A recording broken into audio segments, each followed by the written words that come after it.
जैव विकास, इसको इंग्लिश में कहते हैं ऑर्गेनिक इवोल्यूशन। ठीक है, तो जटिल, ये सबसे पहले बताना चाह रहे हैं कि जैव विकास कहते किसे। ठीक है, जैव विकास किसे कहा जाता है? तो जटिल जीवों का विकास सरल रचना वाले जीवों से धीरे धीरे क्रमिक परिवर्तन के परिणाम स्वरूप हुआ। जटिल जितने भी जटिल जीव है उन जीवों का विकास सरल रचना वाले, माने सरल रचना में पहले रचना सरल था। जैसे कि हम लेते हैं छोटा सा एग्जांपल लेते हैं जिराफ के बारे में। अगर जिराफ के बारे में देखा जाए तो एक सरल पशु था, नॉर्मल पशु था। जैसे आप भाषा में जिराफ में ऊपर लगता है ना, नहीं, जिराफ में एक सरल पशु था।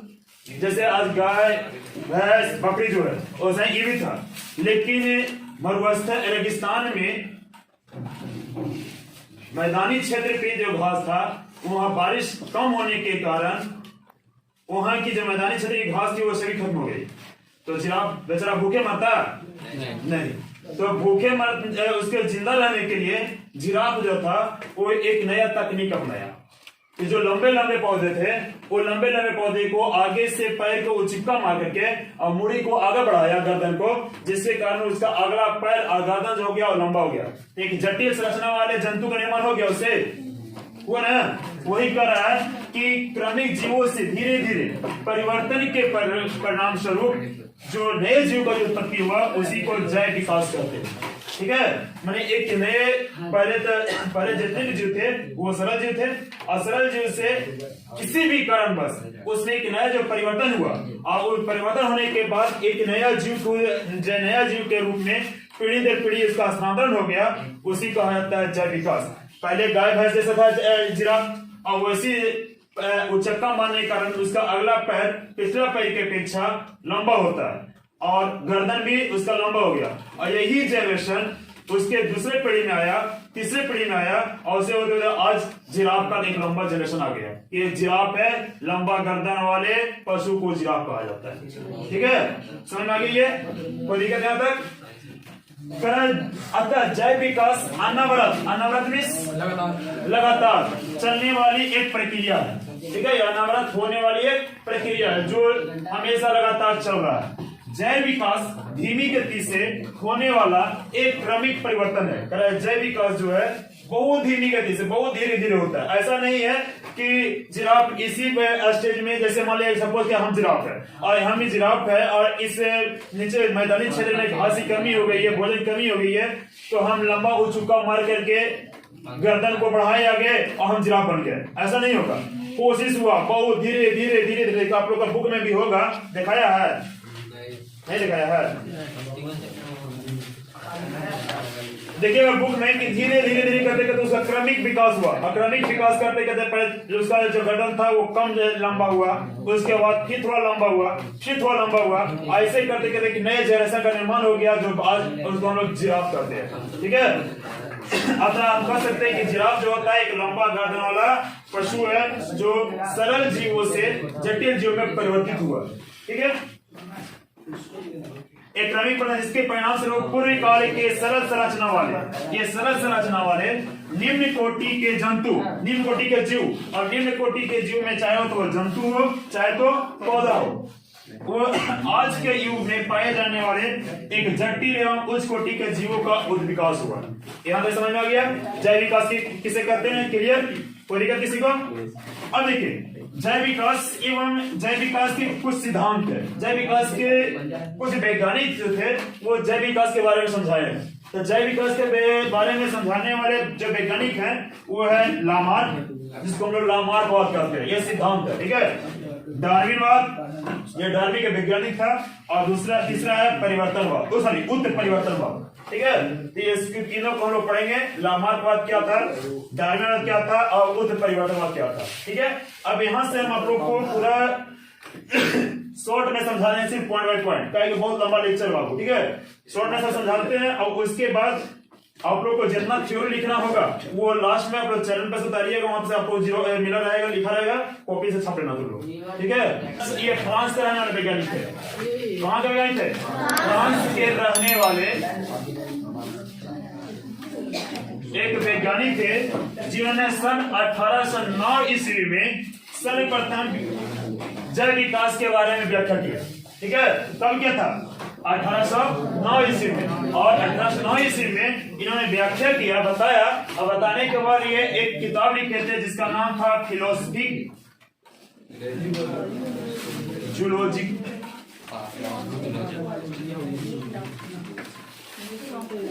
ये फिलोसफी जूलॉजी नामक बुक में जैव विकास के बारे में बताया कि जैव विकास होता क्या है। तो जैव विकास के बारे में बताया क्या चीज है?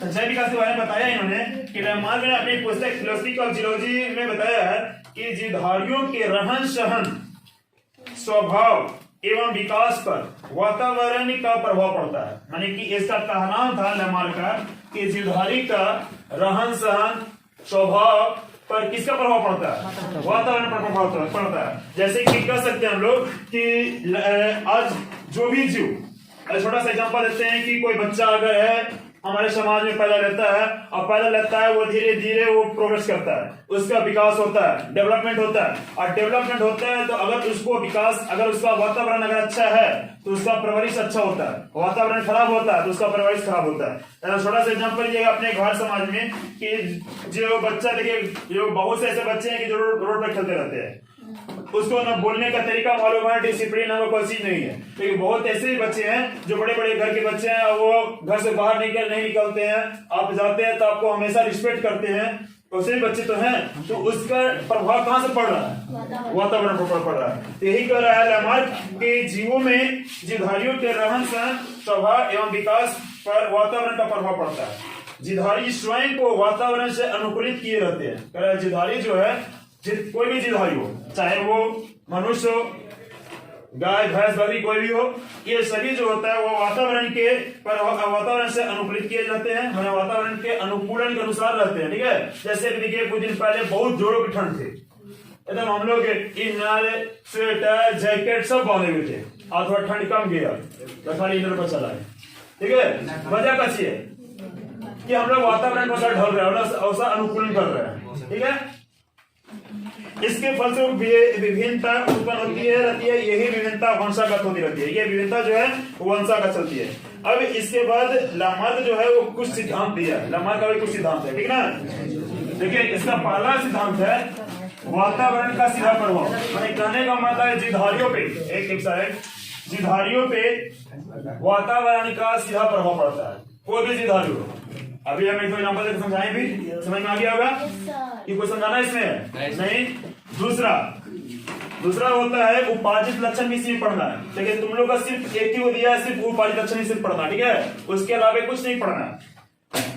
अनुकूलन की प्रवृत्ति, अनुकूलन की प्रवृत्ति में जैसा अनुकूलन है उस अनुकूलन में हम रह लेते हैं। ठीक है, ये अनुकूलन की प्रवृत्ति, मानी कि वैसे अनुकूलन में अगर हम नहीं रहेंगे तो फिर हम लोग मौत होगी, नहीं रह पाएंगे। तो ऐसे अनुकूल जीवधारी जो होते हैं वो अनुकूलन के अनुसार अपना प्रवृत्ति बना लेते रहने का। ठीक है, ठंडा ज्यादा आया तो हम अपना व्यवस्था कर लेते हैं, थोड़ा बहुत बर्दाश्त करने की कैपेसिटी हमारी बॉडी को है। गर्मी ज्यादा आया उसको भी कुछ बर्दाश्त करने की कैपेसिटी, उसको बर्दाश्त कर लेते हैं। और ज्यादा देखते हैं कि बहुत देखते हैं कि जो नहीं बर्दाश्त कर पाता है वो जाता भी है, मर गया। कैसे समझ में आ गया। देखिए मेन दो गए लेमार्क का, ये दोनों आप लोग का बुक में नहीं दिया है, लेकिन आपका सिलेबस में दो का जब हम लिखाने जा रहे हैं, अंगों की उपयोग एंड अनुपयोग, अंगों के उपयोग एवं अनुपयोग, इसी कहते हैं यूज एंड डिसयूज थ्योरी।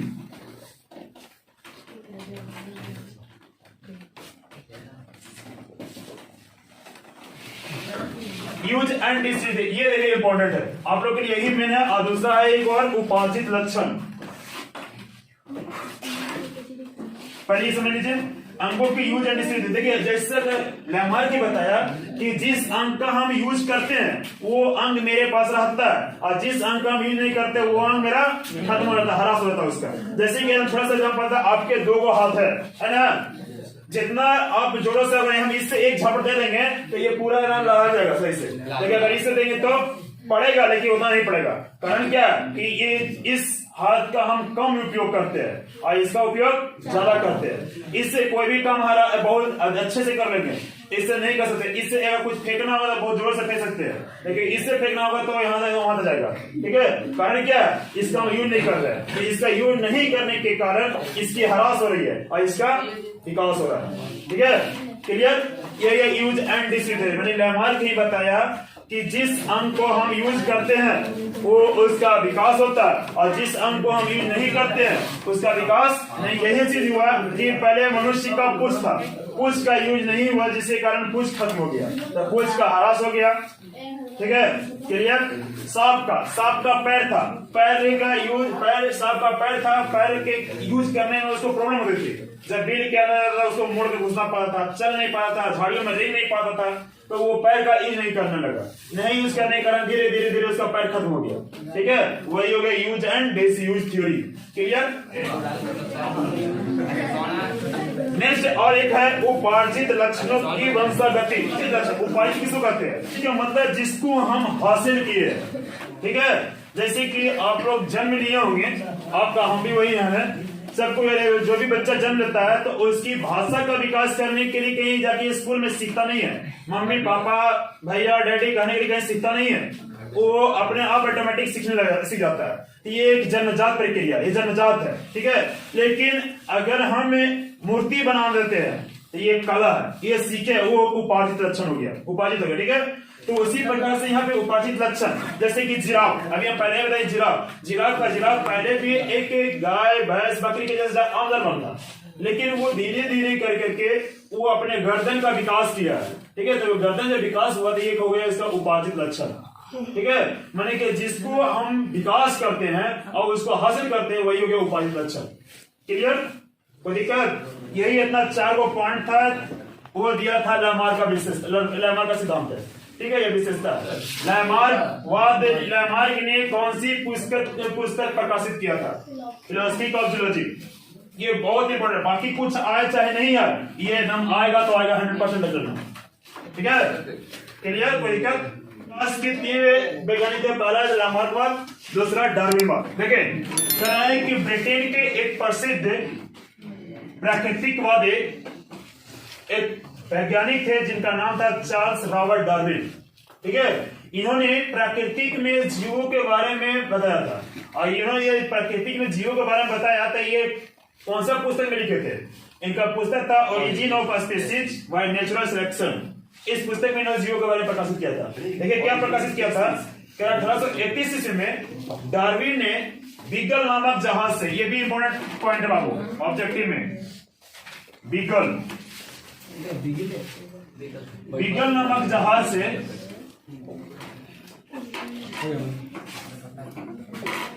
लगभग 5 वर्षों तक संसार की यात्रा किया। कितने दिनों तक? 5 वर्षों तक संसार की यात्रा किया, और उस यात्रा के दौरान उन्होंने विभिन्न देशों में एवं द्वीपों के जीव जंतुओं का अध्ययन किया। जितने यात्रा कर रहा था, यात्रा के दौरान जितने भी समुद्र किनारे उसको जितना जंतु मिला, वो सभी जंतुओं के बारे में लगभग अध्ययन किया। ठीक है, और अध्ययन किया, और लगभग 20 वर्षों के अध्ययन के पश्चात, मैंने लगभग 20 वर्ष तक अध्ययन किया, और अध्ययन के पश्चात सन 1859 ईस्वी में 1859 में विकास के संबंध में उन्होंने एक शोध किया। विकास के संबंध में सिद्धांतों को प्राकृतिक वर्णन द्वारा जातियों की उत्पत्ति, origin of species by natural selection नामक पुस्तक में प्रकाशित किया। ठीक है, इसी पुस्तक में उन्होंने प्रकाशित किया। कब? 1859। यहाँ से 3 क्वेश्चन बनेगा कि डार्विन के द्वारा लिखा गया पुस्तक कौन है? तो origin of species by natural selection, ये कब प्रकाशित हुआ था? 1859 में। ये डार्विन किस जहाज के द्वारा समुद्र यात्रा कर रहा था? तो बीगल नामक जहाज के द्वारा। ठीक है, कितने दिनों तक यात्रा किया? 5 वर्ष तक। ठीक है,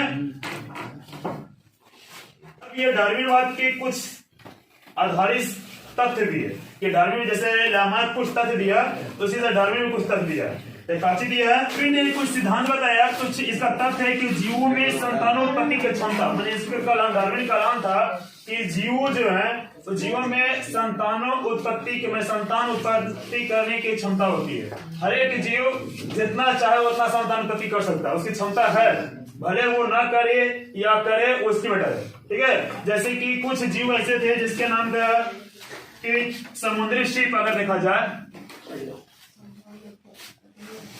सर। हाँ, समुद्री शीप था, उसमें मोती मिलता है क्या सर? हाँ,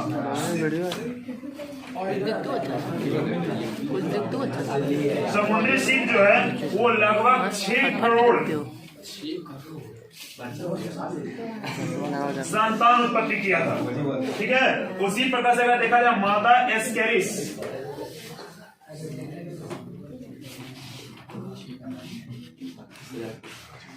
मादा एस्केरिस जो था वो 2 करोड़ 70 लाख 2 करोड़ 70 लाख संतान उत्पत्ति किया था। ठीक है, 2 करोड़ 70 लाख। ठीक है, अब देखिए जीवन संघर्ष के तथ्य के द्वारा डार्विन ने बताया कि जीवों में एक संघर्ष करना पड़ता है। ठीक है, तो जीव जो है वो अपने जीवन यापन करने के लिए संघर्ष करना पड़ता है। अगर संघर्ष नहीं करेगा तो जीव जिंदा नहीं रहेगा, जिंदा रहेगा तो उसको सही से कुछ मिल नहीं पाएगा। तो संघर्ष करने की वजह क्या है? भोजन, कपड़ा, आवास के लिए संघर्ष करना पड़ेगा। जैसे कि आज हर एक जीव अपने जाति से जातिवाद, अंतर जातीय, ये सब के लिए संघर्ष कर रहा है। जैसे कि अब हम लोग सुबह उठते हैं या भी क्लास में निकल गए, किस लिए? अच्छा से रह पाए, बच्चों को ज्ञान दे रहे हैं, बच्चे का सिलेबस ही कंप्लीट करना हमको टारगेट मेरा है। अगर हम नहीं देंगे, मेरा क्लास सिलेबस कंप्लीट नहीं होगा तो अगला बैच मेरा में हुआ है रोहित सर तो सही से पढ़ाई नहीं करते हैं, सिलेबस उसका कंप्लीट नहीं हुआ है, ये हो जाएगा। तो अपने को बेहतर बनाने के लिए कि कल आने वाले समय मेरा बेहतर बन जाए, जिससे हमको सिलेबस कंप्लीट करना है। ठीक है, तो एक ऐसी है संघर्ष है। आप लोग संघर्ष कर रहे हैं कि मैट्रिक में मेरा उससे बढ़िया नंबर आ जाए, इसलिए संघर्ष कर रहे हैं, उससे कम नहीं रहे, उससे कम नहीं रहे। हर एक को एक दूसरे से कॉम्पिटिटिव बन रहा है और नहीं, अवस्थिकता में कॉम्पिटिटिव होना चाहिए। यही डार्विन का सिद्धांत है कि अगर आप कॉम्पिटिटिव नहीं होगे, संघर्ष नहीं करोगे तो आप अपने लक्ष्य की प्राप्ति नहीं कर पाओगे। लक्ष्य की प्राप्ति सुसुप्ता अवस्था में नहीं होगा कि आप सोए रहोगे या तुम्हारा लक्ष्य की प्राप्ति हो जाएगी। लक्ष्य की प्राप्ति करने के लिए बहुत कुछ खोना पड़ता है, तभी आपको लक्ष्य की प्राप्ति होगी। यही है जीवन संघर्ष, जीने के लिए भी कुछ संघर्ष करना पड़ता है। ठीक है, जीवों की लक्षणों में आकस्मिक रूप से होने वाली वंशागत विभिन्नताएं, जीवों के जो लक्षण है उसमें आकस्मिक रूप से वंशागत जो विभिन्नताएं होती है उसी को उत्पत्ति परिवर्तन कहते हैं। ठीक है, अर्थात जीवों की आनुवंशिक पदार्थ या जीन और इससे वंश संबंधित गुणसूत्रों में होने वाले सभी प्रकार के परिवर्तन, गुणसूत्रों में भी जो परिवर्तन होता है उसके द्वारा, जीवों के जीन के द्वारा जो परिवर्तन होता है उसके द्वारा ये सभी प्रकार के जो परिवर्तन होते हैं उसी को आ जाता है उत्पत्ति परिवर्तन। क्लियर? कोई दिक्कत यहाँ तक? इसे सर्वप्रथम 1901 ईस्वी में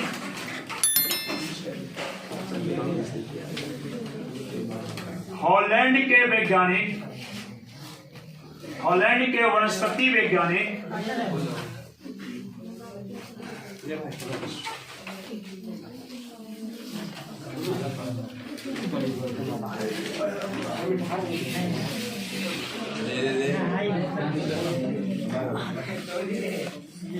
ह्यूगो डी ब्रिज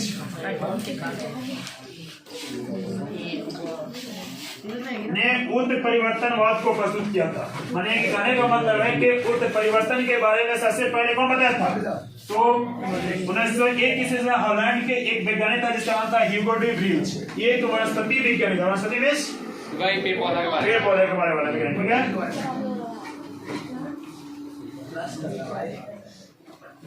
और इन्होंने उत्पत्ति परिवर्तन को सबसे पहले कहां देखा था? तो ये उत्पत्ति परिवर्तन को देखा था इवनिंग संध्या प्रिमरोज, इसका नाम है, वैज्ञानिक नाम होता है ओनेथेरा लैमार्क लैमार्केरिया, ठीक है। एवरिंग, संध्या, प्रिमरोज नामक पौधे में देखा था, ठीक है। कुछ ऐसे पौधे उत्पन्न हुए जो अपने जनक पौधे से बिल्कुल अलग था। तो क्या अलग था? अब कुछ इसी में देखा कि कुछ ऐसे पौधे हैं कि उसमें कुछ जनक से अलग अलग है, ठीक है। तो उसी ने किसको नाम दे दिया? उत्तर परिवर्तन। सर जैसे में कौन सा पौधा होगा? और नाम पर लिखा है, ये नाम में लिखा है एवरिंग, संध्या, प्रिमरोज पौधा का नाम है, शाम में होता है, ठीक है। और इसी पौधे में लिखा था, ठीक। अभी इसके द्वारा किए उत्तर परिवर्तन के कुछ सिद्धांत दिए हैं। क्या सिद्धांत दिए हैं? देखिए, नई जीव जातियों की उत्पत्ति छोटी छोटी क्रमिक विभिन्नताओं की पीढ़ी दर पीढ़ी संचय के कारण नहीं होती है। कह रहा है कि नई नई जीव जातियों की उत्पत्ति जो होती है, जो भी नया नया जीव जाति होती है, उसकी उत्पत्ति जो होती है वो छोटी छोटी क्रमिक विभिन्नताओं के पीढ़ी दर पीढ़ी संचयन से के कारण नहीं होता है, वरना एक ही बार में स्पष्ट एवं स्थायी परिवर्तन होता है। माने कि जो भी परिवर्तन होता है वो एक ही बार में स्पष्ट रूप से अस्थायी परिवर्तन हो जाता है। जैसे जिराफ में अब चेंज हो गया, तो जिराफ में चेंज हो गया तो वो स्थायी परिवर्तन हो गया। अब फिर उसका पुनः आ जाएगा, मुड़ी नीचे हो जाएगा, नहीं ना होगा, तो उसका परिवर्तन हो गया, चेंजिंग हो गया। उत्तर परिवर्तन निश्चित नहीं होते हैं, ये लाभदायक, हानिकारक या निरर्थक भी हो सकते हैं। उत्तर परिवर्तन जो होता है वो निश्चित नहीं होता, ये लाभदायक भी हो सकता है, हानिकारक भी हो सकता है, ठीक है, और अनिश्चित भी हो सकता है। जाति का पहला सदस्य जिसमें उत्तर परिवर्तन का लक्षण प्रदर्शित होता है उत्परिवर्ती कहलाता है। जाति का जो पहला सदस्य होगा, ठीक है, जिसमें उत्परिवर्तन लक्षण प्रदर्शित होता है, उसको कैसे कहते हैं? उत्परिवर्ती कहते हैं। यह सदस्य शुद्ध नस्ल वाला होता है। यह जो सदस्य होता है वो एक शुद्ध नस्ल का सदस्य होता है। जीवधारियों में उत्परिवर्तन की प्रवृत्ति प्राकृतिक होती है। जीवधारियों में उत्परिवर्तन की जो प्राकृतिक होती है वो कैसी होती है? प्राकृतिक होती है। इसकी दर अलग अलग समय में अलग अलग होती है। इसकी जो दर होता है वो अलग अलग समय में अलग अलग होता है। एक जनक अथवा पूर्वज जाति से एक साथ कई जातियां उत्पन्न हो सकती है और उत्तर परिवर्तन का कोई नियत समय नहीं होता, या कभी भी हो सकता है, ठीक है। चलो लो, हो गया? नहीं, सही नहीं आ रहा।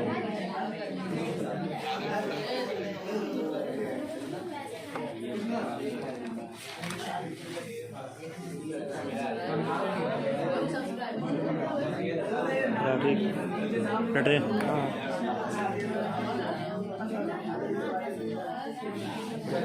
हो गया? समझाता हूँ।